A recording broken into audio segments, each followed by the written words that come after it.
Right now, I'm challenging myself to see if I can make 128 Regulation H teams that are each different from one another over the course of 128 days. Why 128, you might ask? At the end of the 128 days, we're going to do something special where we battle every team against each other in a single elimination bracket to see which team emerges on top. There will be some competitively strong teams, there will be some gimmick teams, and there will be some probably a good number of goofs and gaffs in there, so if you want to follow through to the end, subscribe so that you can keep up with each day. But without further ado, let's move on to day 115. Alright everybody, welcome back to another video, and in today's video we are going to be going over a Garganacl team. Now Garganacl may be one of like the top 10 most interesting, competitively diverse Pokemon introduced in this generation. Not only because the ability that it has is absolutely cracked and just crushes so many previous abilities out of the water that it's insane, but also for the fact that Garganacl introduced the move Salt Cure, and what Salt Cure does is that it's 40 base power, so it's pretty weak, but what you want from Salt Cure is the secondary effect where you deal 1/8 damage to your opponent each turn that they stay on the field, and 1/4 damage if they are Steel or a Water type, which is very big and adds up over time, and obviously Steel and Water types are the things, two of the things at least, that you would use to defeat Garganacl, so the fact that Garganacl can kind of chip and then maybe leave so that another Pokemon can handle a Steel or Water type, or terrestrialize into a type that can deal with Steel and Water. It's very, very impactful, and it makes it a really, really unique Pokemon. So this entire team is kind of meant to play the longest of long endgames with either just trying to stall the opponent or give us an extra turn that is needed to get off the residual damage, and then theoretically you're just good once your opponent just continues to lose health and there's nothing that they can do about it, is the kind of end game that you want to set up. So also on Garganacl we have the Body Press, just because we are investing a lot of our EVs into defense, and Body Press is a move that works based on our defense instead of on our attack, so we can get off a pretty big damage into things like normal types or other rock types with our Body Press. And we also have the White Guard for blocking spread moves, since as you saw on the last team, spread moves are really good for starting hyper offense immediately. White Guard, we can use that to block the hyper offense and buy us some more turns of chip.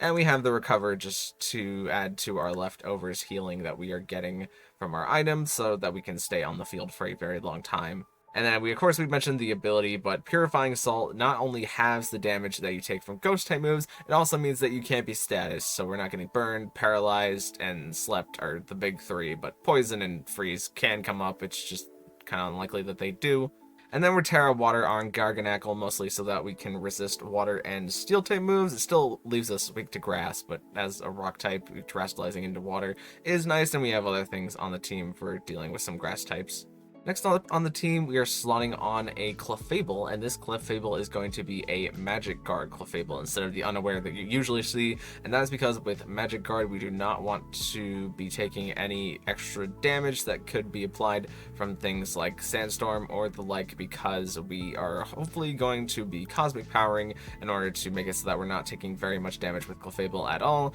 and then just tricking our Toxic Orb away. And since we're Magic Guard, we can get poisoned, which means that we can't be put to sleep once we are poisoned from our Toxic Orb. But then we trick the Toxic Orb away so that another Pokemon is poisoned, and then that Pokemon is now on a timer if they're not a Poison or Steel type, so we can just click Moonlight in front of them, and with the Cosmic Powers and Moonlights it becomes very, very difficult to KO Clefable. And lastly, just so Clefable has an attack, we do have the Draining Kiss, which is pretty weak, but it does give us back 75% of the damage that we dealt, so we can also use it to try and handle the fighting types that are good into Garganacl. Next up, we're slotting Bellibolt in this team, and the main reason that I picked Bellibolt is because I wanted a Soak Pokemon, so that way we can force the opponent to become Water type, because when you make them Water type and they weren't already Water type, they will no longer be getting stabs from their moves, which is pretty good because it means that they do less damage to Garganacl and Clefable, but it also means that they will be taking more Salt Cure chip because now they're Water type, and they'll take 1/4 of their HP instead of 1/8 of an HP every turn. Then also on Bellibolt, for increased tankiness, we have the Reflect and the Light Screen in combination with the Light Clay, so that we're getting 8 turns of both. And then for keeping Bellibolt on the field but also attacking, we have our Parabolic Charge, which we can Wide Guard with Garganacl so that we're not getting hit with Garganacl with our own Parabolic Charge, and then hopefully Clefable has some defense boost so that it doesn't really mind the Parabolic Charge, and Bellibolt's getting some more health back, but Gyarados and Skuntank don't like taking the Parabolic Charge, so we really don't want to pair those two up with each other, except for something that we can do with Gyarados, but we'll talk to that when we get there. And then, of course, Flygon is a ground type, so it is immune to the Parabolic Charge. And I went Terra Poison on Bellibolt just because we want to have a way to resist Grass type moves on Bellibolt, with Garganacl having to, not only its regular typing being weak to grass, but also its Terra type can put us in a very vulnerable position. So having a Bellibolt that can beat grass with soaking them to make them water type and then parabolic charging them is very valuable. And just a little brush up on what Electromorphosis does. Bellibolt's signature ability is that whenever we get hit by an attack,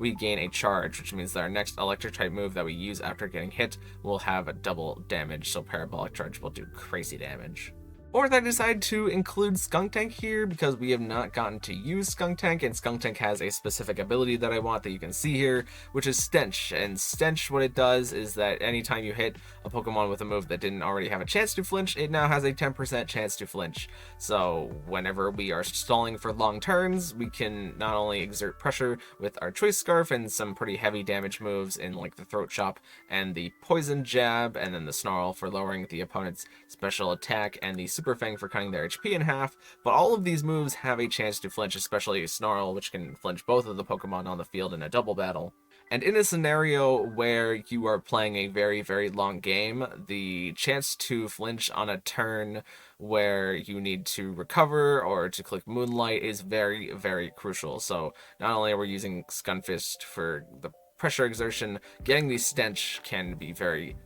handy, and we're Choice Scarf so that we're the fastest thing on the field theoretically / hopefully, so that the Stench has the most chances to activate, and we're Terra Dark on Skuntank just so we are getting more damage on our Throat Chop and kind of our Snarl. Here we have Gyarados, and I'm including Gyarados because we already have 3 Pokemon that are weak to ground, so I want a Pokemon that's not weak to ground. And not only is Gyarados not weak to ground, but it also has Intimidate, so we can lower the attack of the opponent to make it easier to get off our stall turns with Garganacl and Clefable, but also so that does less physical damage to everybody on the team. And Gyarados has a super annoying moveset in the Waterfall, which gives us a 20% chance to flinch into the opponent whenever we hit them with also being pretty decent water type stab. But we also have the Thunder Wave and a good bit of speed investment so that we can get some speed control with Gyarados. And as I mentioned before, any turn that you can get whenever you are playing the long stall is very useful, and with Thunder Wave's ability to get those turns in like 4 turns usually / theoretically, you really value the Thunder Wave on Gyarados. And then we also have the Focus Sash and Endeavor on Gyarados, just so that we can bring a Pokemon down to 1 HP if anything brings us down to 1 HP, and then it's clicking Salt Cure into them will kill them instantly, basically. As well as we can do a really niche lead of Gyarados and Bellibolt, and then we could Parabolic Charge into Gyarados, and then Gyarados is on 1 HP because it's squad weak to the Parabolic Charge, and we can click Endeavor on the next turn. But also in the scenarios where we don't want Gyarados to get Parabolic Charge, we just have Protect. And lastly, we're going to slot Flygon in here because Flygon has the Levitate ability so that we can be immune to ground type moves, and we can throw out our own ground type moves. And we are running Dig, and you might be wondering why Dig, and it's because we are using a long stall team where we are chipping the opponent either with Salt Cure or with the Toxic or anything like that. So if we can Dig in order to buy ourselves that turn of the immunity in order to deal damage on the opponent on the next turn, that's 2 extra turns of the Salt Cure, so that can really begin to stack up whenever we're going for Dig. It does give the opponent a chance to go for a different move or Protect, but if you are fast enough and you've already hit them with the Salt Cure, then the chip is the thing that matters and not actually the Dig damage. And then we also have the Sand Tomb for a bit of residual, but also making sure that the opponent cannot leave whenever we hit them with the Sand Tomb, unless they are a Ghost type, because Ghost types are immune to the Entrapment. But getting the Sand Tomb chip on top of the Salt Cure chip can really help get rid of some Pokemon that we are bad into. And then we also have the Breaking Swipe in order to lower the opponent's attack, but also some half-decent stab Dragon type damage. And then I did have Fissure in this slot on Flygon, but then I realized that was kind of ridiculous, like it's pretty unnecessary, I would say, so I put on Rock Slide just to give us another chance to flinch both of the targets, but also the rock type damage is something that we don't have on the team except for Garganacl Soul Cure, but that doesn't really count. And we're Clamulate just so that we are not getting our attack dropped, and we're Terra Steel because we're Levitate so we negate the ground, and Steel changes around our weaknesses and our resistances in a very nice way. But yeah, that's going to be the basic gist of the team. Let's get into some battles. Alright, so first up we have a Fire, Water, Grass team, and then they have the Dragon Core Breaker as the Excalibur, and Clefable Redirection for their Fire, Water, Grass is always very good, and Goldango is a bit of a difficult Pokemon for us to touch if it is running a single target Steel type move, but usually they run Make It Rain, which means that Garganacl has much more play into the Goldango. But the opponent decides to lead Rillaboom and Excalibur here as we lead Gyarados and Belly Bolt. So I immediately read that Belly Bolt is very good into most of their team except for these two. So it is a little bit unfortunate to see these two right off the bat, but we do get off our Intimidate with Gyarados, which is going to slow down the Rillaboom's attack a little bit, but not the Excalibur because Excalibur is Clear Amulet, and Gyarados is just going to protect on this first turn, which gets Wood Hammered into, and also gets Glaive Rushed into, so they really want to get rid of Gyarados, but Belly Bolt gets to set up a Reflect, and we do miss the Thunder Wave into Excalibur, as Excalibur gets the Icicle Crash in, and Gyarados unfortunately takes a Wood Hammer, but now we get the Soak into Excalibur here, and Gyarados is going to protect as it Rillaboom tries to Grassy Glide it out, and the Icicle Crash into Belly Bolt, which does charge Belly Bolt, but unfortunately Belly Bolt gets flinched by the Icicle Crash, so we're not having a great run with our odds here. We swap into Skuntank in order to take the Grassy Glide, and the Icicle Crash comes out into Belly Bolt again, and Belly Bolt does go for the Parabolic Charge here, and it gets the crit on Excalibur, but if I had to guess, Excalibur wasn't going to take the Parabolic Charge very well anyways. Skuntank is a little bit low, but now Belly Bolt is at least at full HP, and they bring in Volcarona here, and we get the Poison Jab into Rillaboom, as Heat Wave is going to take out Skuntank, but Belly Bolt takes it pretty okay, as Rillaboom is going to leave, probably wanting to clear that attack drop, and now Clefable is going to come in, and we get the light screen up with Belly Bolt, and Gyarados now returns to the field because there's no longer Grassy Glide, so we can just click the Endeavor into the Clefable to get rid of a lot of its HP, and Volcarona goes for Quiver Dance here, but Belly Bolt still has that charge, which it is going to take Gyarados off the field and almost brings down Clefable, not quite enough unfortunately, but now we bring in our own Clefable as they go Terra Grass in order to resist Parabolic Charge and deal more damage with their Giga Drain, but our Clefable is Cosmic Power, so we try to get that off immediately so that we do less damage to ourselves with the Parabolic Charge, and we get rid of their Clefable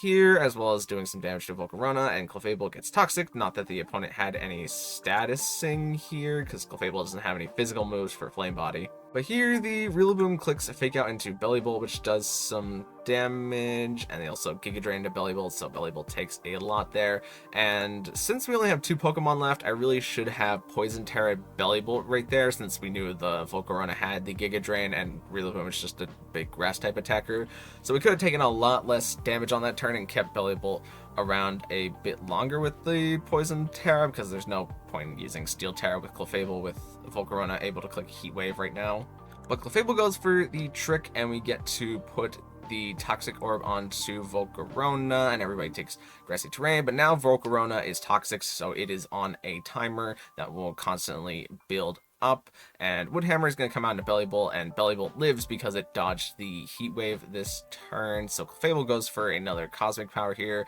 and we soak the Rillaboom so that it does less Grass type damage, just in case. At this point, we just don't want to be risking a crit, because we have the endgame pretty locked up with Woodhammer coming out into Clefable here doing quite a lot, and we Draining Kiss Rillaboom for a slight bit there, and we don't have the Reflect anymore, I don't believe, and we only have 2 more turns of screens. Volcarona goes for another Quiver Dance, and Woodhammer just comes out into Clefable, but Clefable gets off the Moonlight, putting it way back up in HP, and Rillaboom is doing damage to itself every time it goes for the Woodhammer, so it is slowly ending itself, and probably in one more Woodhammer, and we can just continue to Moonlight with Clefable to try and win the game. But the light screen runs out, but so does the Grassy Terrain, so all the Grass type moves will be reduced in the amount of damage that they do, and Rillaboom gets another chance to Woodhammer crit us here, but the Volcarona's toxic damage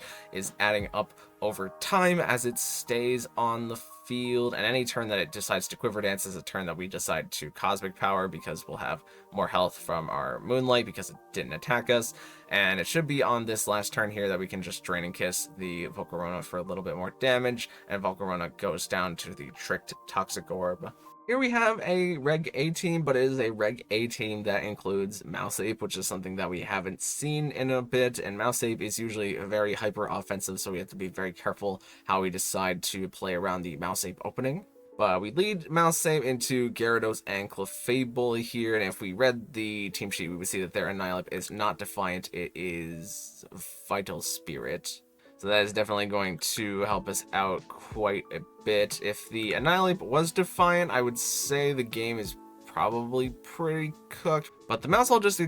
decides to go for the side beat up here into Annihilape, and we get the Thunder Wave off into Annihilape to try and slow it down, and Clefable gets off its first Cosmic Power, and Rage Fist does that much to Clefable, which is a perfectly heal backable amount, especially whenever we can count on the Para turn. We Para into the Mousehole as well in order to increase the likelihood of getting the Para. And the Rage Fist does hurt, but it'll do basically the same amount unless they crit us. They side beat up into Annihilape again in order to increase the power of the Rage Fist, but we're just waiting for the Para turn, and there it happens. So now Clefable's at full health, and Mousehold also takes a Para turn. We Waterfall into the Annihilape to try and get a flinch here, I believe. Actually, don't remember exactly what I did. I could have Draining Kissed into Annihilape to try and get some healing off there, or just try to KO the Annihilape. I think I was expecting a Protect from the Annihilape at that point, even though it was only just throwing Rage Fist or a Bulk Up, but Mousehole decides to follow me, and it's going to get KO'd by the Waterfall, and Clefable just gets to Moonlight back up. And here the Annihilape does start to go for the Bulk Ups, and in comes Meowscarada. We do not want to take the Flower Trick on Clefable because it will crit through our defense boosts, and Skuntank will resist the Flower Trick. So it's a pretty easy switch in here. We don't take very much. Well, actually, we take a lot of damage, but we get the Thunder Wave off into Meowscarada, and Gyarados was Sash, so they would have had to double into Gyarados there in order to try and KO it, so the Thunder Wave was a pretty safe play. But now we just get 2-click Poison Jab into Meowscarada, and that's going to take it all the way down because it's not Sash, and we Waterfall into Annihilape, and Annihilape gets paralyzed, and this is the real annoying part of this team, is that we just need to get rid of the side Pokemon and keep Annihilape flinched or paralyzed to make sure that it never gets to do anything, and it is getting real paralyzed as we took out the Armarouge there with a super effective Waterfall, and Annihilape gets flinched and can't move. Who's to say where that flinch came from, whether it was the Skuntank Stench or the Gyarados Waterfall?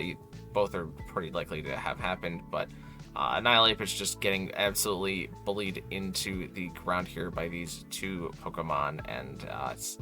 it's not getting to click Rage Fist like it wants to. And lastly, we have a battle against a Snow team with a very offensive Rotom, but everything on this team really just screams hyper offense. So we'll see how this team does into our Garganacl and Gyarados lead, and they have Abomasnow and Rotom, so not a great lead for us as they can just afford to throw super effective hits into us. And here we get the Thunder Wave off into Abomasnow as Volt Switch comes out into Gyarados, bringing it down to the Sash as Garchomp is going to take its place, and we get some Sulk Cure into Garchomp at least, but we're going to take a lot of damage from the Energy Ball as we gain HP with leftovers, but they lose HP because Sulk Cure. And Skuntank comes in here because I felt pretty confident that they would not throw a ground type move into us, so we get to Wide Guard out the Rock Slide.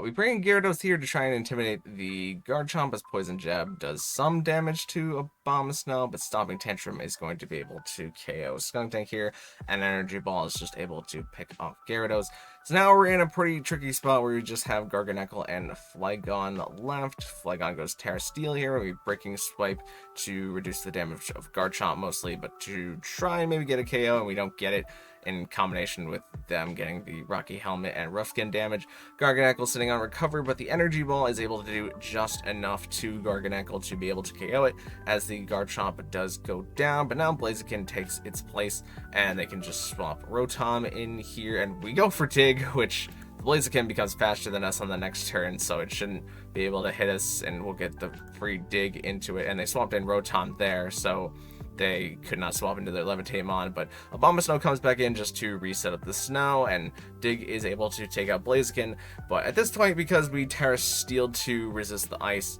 we don't have anything to hit the Rotom, and the Rotom is able to just take down Flygon. And as you saw, we did have the Fissure there to try to take Abomasnow, but now we have Rock Slide, not specifically because of the scenario, but also I think the Fissure was just kind of unrealistic, and it didn't even help us because we didn't have anything to hit Levitate Rotom at this point, except for Breaking Swipe. So I think what it would have been better for me to do in this game was to just flat out lead Flygon into the opponent, especially now that we have Rock Slide. Whenever we Terra Steel, we fear the ice a little bit less. And then also something like Belly Bolt that can take a hit from the Blizzards. But then if they led Garchomp, we could just swap Belly Bolt out into Gyarados in order to get that Intimidate off. And then we saw how much the Breaking Swipe did from Flygon. So Flygon would be more easily able to handle the Garchomp is, I think, where I messed up. Alright, and that was the Garganacl stall team, and obviously I realized this to be like a real strategy. Like, it was especially really prominent back in Regulation H whenever you needed to Salt Cure the Dondozo that would come in on the field and just leftovers and protect in front of you for forever with its +2 boost in both special defense and defense. It was really nice to have Garganacl, but we didn't see very much of Garganacl in Regulation H just because the Pokemon that was good into kind of swapped around, and I don't think there was any great Pokemon for supporting Garganacl. But I think that there's legitimately something to this team that you could optimize and get really good at a specific kind of playstyle, kind of like with Perish Trap. There's really good Perish Trap players. I think that there's definitely people who are really good Garganacl players and can see some value here. Thank you guys so much for watching. If you liked it, maybe consider leaving a like on the video and even consider subscribing, because both of those things help me out an absolute ton. And we'll see you in the next one. Thank you.